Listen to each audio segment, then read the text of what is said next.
नोएडा में कई दफा आपने प्रशासनिक लापरवाही के उदाहरण देखे हैं, लेकिन इस बार शाहबेरी में एक एकेडमी तैयार हो जाती है, वो भी तब जब कंस्ट्रक्शन वर्क पर ही बैन है।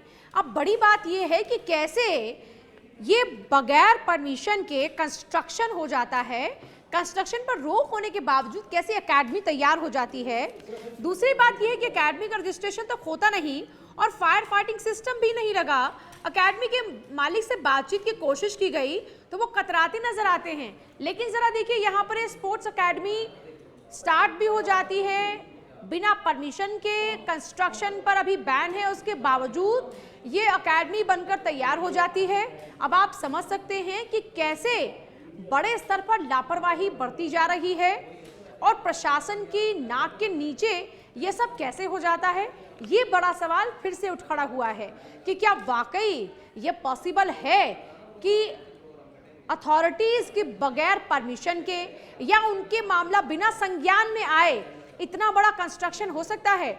आप जरा एक ईंट रखकर देखिए तो आपके पास 100 लोग आकर खड़े हो जाएंगे, लेकिन यहाँ पर पूरी की पूरी एकेडमी बनकर तैयार हो जाती है, लेकिन कानों कान इस बात की खबर नहीं लगती, या फिर खबर सबको है लेकिन जुबान खामोश है। उसकी वजह तो आप बखूबी जानते ही हैं।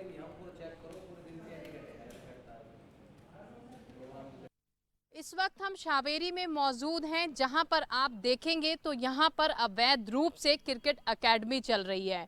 और सबसे बड़ी बात यह है कि देखिए, जो ये एकेडमी बनाई गई है, आप पीछे की तस्वीरों में देखेंगे तो एक बहुत बड़ा एरिया ये शाहबेरी के अंदर मौजूद है।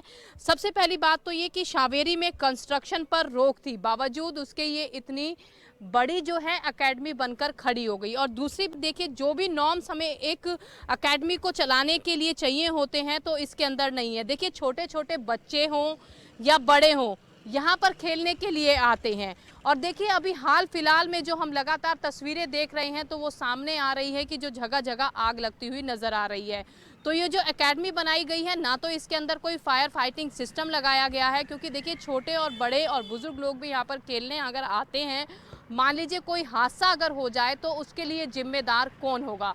और दूसरी बात कि जब शाहबेरी में काम बंद था तो बावजूद उसके इतनी बड़ी एकेडमी बनकर कैसे खड़ी हो गई।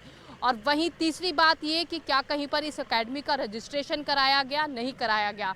बहुत बार एकेडमी के ऑनर से बात करने की कोशिश की गई, लेकिन वो कतराते हुए नज़र आते हैं। तो भविष्य जो है बच्चों का यहाँ पर बनने की बजाय कभी भी बड़ा हादसा यहाँ पर हो सकता है, तो उसके लिए आखिर कौन जिम्मेदार होगा, अथॉरिटी या एकेडमी ऑनर। क्योंकि लगातार यहाँ पर शिकायत मिल रही है कि इसके अंदर पूरे सिस्टम नहीं है, उसके बावजूद भी यहाँ पर कोई कार्रवाई नहीं हो रही है।